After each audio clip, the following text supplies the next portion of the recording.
Hello and welcome students, আশা করি তোমরা সকলে খুব ভালো আছো। জ্ঞানজ্যোতি কোচিং সেন্টার পক্ষ থেকে তোমাদের সবাইকে আরো একবার স্বাগত। তো আমি মীরা ম্যাম, আমি আজ তোমাদের যে টপিকটা নিয়ে আলোচনা করবো খুব সুন্দরভাবে স্ক্রিনে দেওয়াই আছে, দেখে দাও তোমরা। উপন্যাস শিল্পী বঙ্কিমচন্দ্রের ঐতিহাসিক আর ইতিহাস নির্ভর যে উপন্যাসগুলি রয়েছে সেটা নিয়ে একটা সংক্ষিপ্ত আলোচনা কিন্তু আছে ক্লাসে আমি তোমাদের সঙ্গে করবো, বুঝিয়ে। ঠিক আছে, দেখো আলোচনার বিষয় শুরু করার আগে খুবই একটা গুরুত্বপূর্ণ ইনফরমেশন তোমাদেরকে জানিয়ে দিয়ে যাই। তোমরা যারা যা ভাবছো এই সেমিস্টার আমাদের সঙ্গে অনলাইন ক্লাস বা নোটসের জন্য যোগাযোগ করবে তাদেরকে বলে দিই, দেখো বোর্ডের কর্নারে এখানে দুটি নাম্বার দেওয়া আছে। এই নাম্বার দুটির মধ্যে যে কোনো একটি নাম্বারে কল করে নিয়ে কিন্তু আমাদের সঙ্গে যোগাযোগ করে নিতে পারবে। তার সঙ্গে তোমাদের এই যে সেমিস্টারের কোর্স ফি জায়গাটা একটু ভালো করে মন দিয়ে দেখবে। মেজর কোর্সের স্টুডেন্ট যারা আছে তাদের জন্য দেওয়া হয়েছে এখানে 1199। তো এই কোর্স ফিটা কিন্তু এখন তোমাদের পে করতে হচ্ছে না, শুধুমাত্র 19 রেজিস্ট্রেশন ফির বিনিময়ে কিন্তু পুরো কোর্সটা তোমরা পেয়ে যাবে। আর এই অফারটা থাকছে শুধুমাত্র প্রথম 100 স্টুডেন্ট যারা আমাদের এখানে অ্যাডমিশন নিচ্ছ second semester, fourth semester, six সেমিস্টারদের জন্য। ঠিক আছে, তো এই অফারটা পেতে গেলে কিন্তু আমাদের সঙ্গে তাড়াতাড়ি যোগাযোগ করতে হবে। এই ইনফরমেশনই তোমাদের দেওয়া ছিল। এখন আমি আলোচনার বিষয় চলে যাচ্ছি। দেখো, প্রথমে বলেছি উপন্যাস শিল্পী বঙ্কিমচন্দ্র যে রয়েছে, বঙ্কিমচন্দ্রের যে ঐতিহাসিক আর ইতিহাস নির্ভর যে উপন্যাসগুলি রয়েছে সেটা নিয়ে একটা সংক্ষিপ্ত আলোচনা তোমাদের সঙ্গে করবো। তার উপন্যাসগুলি যে রয়েছে তার বিষয়বস্তু। ঠিক আছে, দেখো তো কি বলছে, বাংলা উপন্যাসের জনক বঙ্কিমচন্দ্র চট্টোপাধ্যায়। তাহলে আমরা দেখতেই পাচ্ছি বাংলা উপন্যাসের জনক বলা হয় বঙ্কিমচন্দ্র চট্টোপাধ্যায়কে। সালটা দেখো বলে দিয়েছে, কত সাল অবধি তিনি ছিলেন। 1838 থেকে 1894 সাল অবধি কিন্তু তিনি এই আর কি উপন্যাসের জগতে কিন্তু তিনি ভ্রমণ করেছেন, বিভিন্ন লেখনী লিখেছেন এবং তার উপন্যাসিক সত্তার ইতিহাস ও রোম্যান্টিক কল্পনার মিশ্রণে এক অনন্য ধারার সৃষ্টি হয়েছে। তার ঐতিহাসিক আর ইতিহাস নির্ভর যে উপন্যাসগুলি সেগুলো রয়েছে, নামগুলো জায়গাগুলো ভালো করে দেখে নেবে। তিনি যে সমস্ত উপন্যাসগুলি রচনা করেছেন, একটা রয়েছে দুর্গেশ নন্দিনী, তারপরে রয়েছে মৃণালিনী, তারপরে রাজসিংহ, চন্দ্রশেখর এবং আনন্দমঠ। ঠিক আছে, এগুলো হচ্ছে তার বিখ্যাত যে উপন্যাসগুলি তিনি যে রচনা করেছেন, যেগুলো ইতিহাস নির্ভর উপন্যাস। ঠিক আছে, তারপর কি বলছে, এই যে তার উপন্যাস যে রয়েছে এই উপন্যাসগুলিতে তিনি মূলত ইতিহাসের প্রেক্ষাপট, দেশপ্রেম, বীরত্ব এবং সামাজিক সংকট তুলে ধরেছেন। তাহলে আমরা দেখতে পাচ্ছি তার যে উপন্যাসগুলি রয়েছে সেই উপন্যাসগুলির নাম এবং এই উপন্যাসগুলির বিষয়বস্তু কী ছিল, যেখানে তিনি সামাজিক যে সংকটগুলো রয়েছে সেই সংকটগুলো, তার সঙ্গে দেশপ্রেম, বীরত্ব, এই সমস্ত বিষয়গুলো কিন্তু তিনি তার লেখনীর মধ্যে তুলে ধরেছেন। ঠিক আছে, তারপর দেখো প্রথমে বলেছি তার বঙ্কিমচন্দ্রের যে উল্লেখযোগ্য ঐতিহাসিক ইতিহাস নির্ভর উপন্যাসের সংক্ষিপ্ত পরিচয়। প্রথম যে উপন্যাস তার দুর্গেশ নন্দিনী। তো এই যে দুর্গেশ নন্দিনী উপন্যাস রয়েছে এটা সংক্ষিপ্ত আকারে একটু জেনে নিই এর বিষয় কি রয়েছে। ঠিক আছে, যেটা ইতিহাসকে নির্ভর করে তিনি রচনা করেছেন। দেখো এখানে বলছে, কি বলছে, এই যে দুর্গেশ নন্দিনী যে আছে এই দুর্গেশ নন্দিনী যেটা লেখা হয়েছিল 1856 সালে, বঙ্কিমচন্দ্রের প্রথম উপন্যাস, যা বাংলা সাহিত্যের প্রথম রোম্যান্টিক ঐতিহাসিক উপন্যাস বলেও কিন্তু খ্যাত। তাহলে আমরা দেখতে পাচ্ছি এটা কিন্তু বঙ্কিমচন্দ্রের লেখা প্রথম উপন্যাস দুর্গেশ নন্দিনী এবং তার সঙ্গে এটা বাংলা সাহিত্যের প্রথম রোম্যান্টিক উপন্যাস কিন্তু।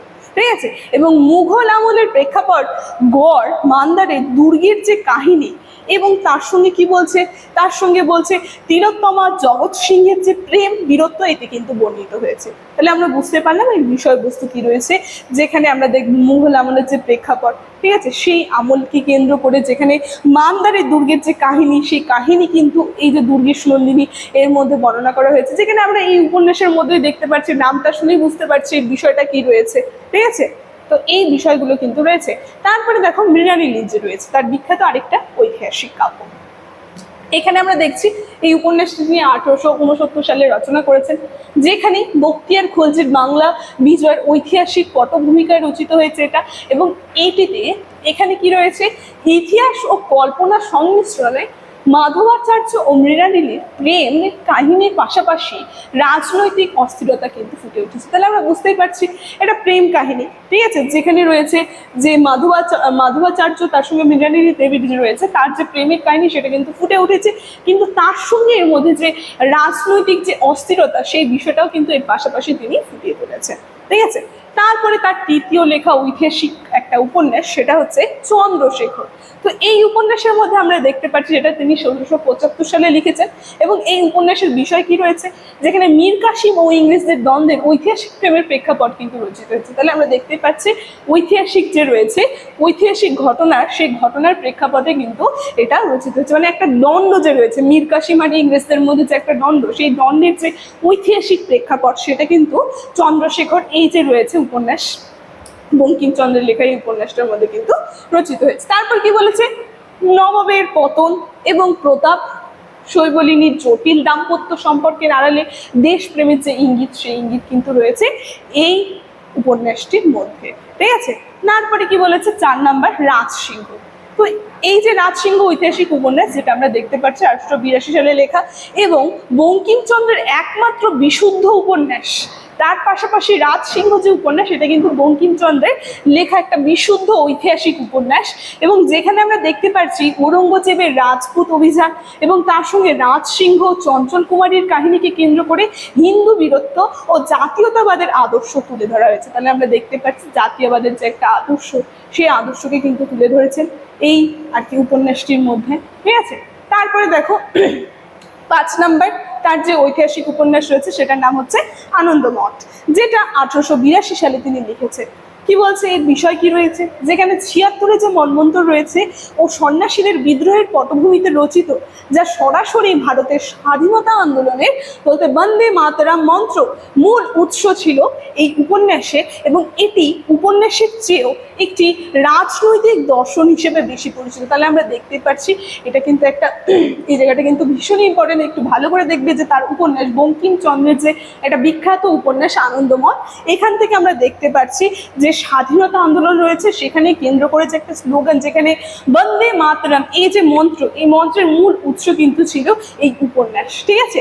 তার পাশাপাশি কি বলছে, এই উপন্যাসের যে একটা রাজনৈতিক দর্শন হিসেবে কিন্তু এটা বেশি পরিচিত রয়েছে তার আনন্দমঠ লেখা বঙ্কিমচন্দ্রের এই উপন্যাসটি, ঠিক আছে। তারপরে দেখো পরে কি বলছে, দেবী চৌধুরানী। তাহলে আমরা দেখতে পাচ্ছি পাশাপাশি কতগুলো ঐতিহাসিক উপন্যাসগুলো কিন্তু তিনি রচনা করেছেন, ঠিক আছে। তারপর কি রয়েছে, দেবী চৌধুরানী, যেটা লেখা হয়েছে 1884-তে, যেখানে ইতিহাস নির্ভর উপন্যাস, সন্ন্যাসী ও বিদ্রোহের পটভূমিতে প্রফুল্ল দেবী চৌধুরানী হয়ে ওঠার যে কাহিনী, সেই কাহিনী কিন্তু চিহ্নিত করেছেন। তাহলে আমরা দেখতে পাচ্ছি, নাম শুনে বুঝতে পারছি দেবী চৌধুরানী যে রয়েছে, তার যে সেই প্রফুল্ল সন্ন্যাস বিদ্রোহের টাইমে সময়ে যে প্রফুল্ল যে রয়েছে, সেই প্রফুল্ল দেবী থেকে দেবী চৌধুরানী যে হয়ে ওঠার যে আর কি একটা ঘটনা, সেই যে কাহিনী, সেটা কিন্তু তিনি চিত্রিত করেছেন, ঠিক আছে। তারপর দেখো কি বলছে, যে ঐতিহাসিক উপন্যাসে বঙ্কিমচন্দ্রের কৃতিত্ব। তাহলে তার উপন্যাসগুলো নিয়ে সংক্ষিপ্ত করে আমি বললাম, এখন একটু সংক্ষিপ্ত আকারে বলে দিই যে তার কি কৃতিত্ব রয়েছে। যেখানে বলছে বঙ্কিমচন্দ্র সবশেষে আমরা বলতে পারি ইতিহাসকে হুবাহু তুলে না ধরে ইতিহাসের উপর ভিত্তি করে কাহিনী তৈরি করেছেন। তার উপন্যাসগুলিতে জাতীয়তাবাদের চেতনা, বীরত্ব এবং আধ্যাত্মিক সাধনার সাথে ইতিহাসের মেলবন্ধন কিন্তু ঘটেছে, এবং যা সমসাময়িক বাঙালির আত্মবিশ্বাসের প্রতীক হয়ে উঠেছে।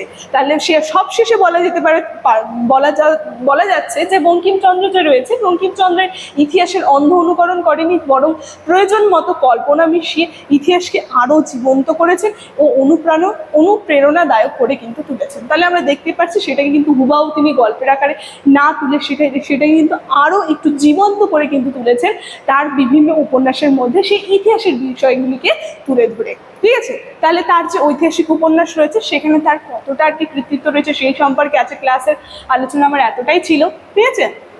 তোমরা প্রথম থেকে দেখে নাও পারলে পরে। তাহলে আজকের ক্লাসের আলোচনা আমি এখানেই শেষ করছি। ভিডিওটি শুরু থেকে শেষ অবধি দেখার জন্য থ্যাংক ইউ।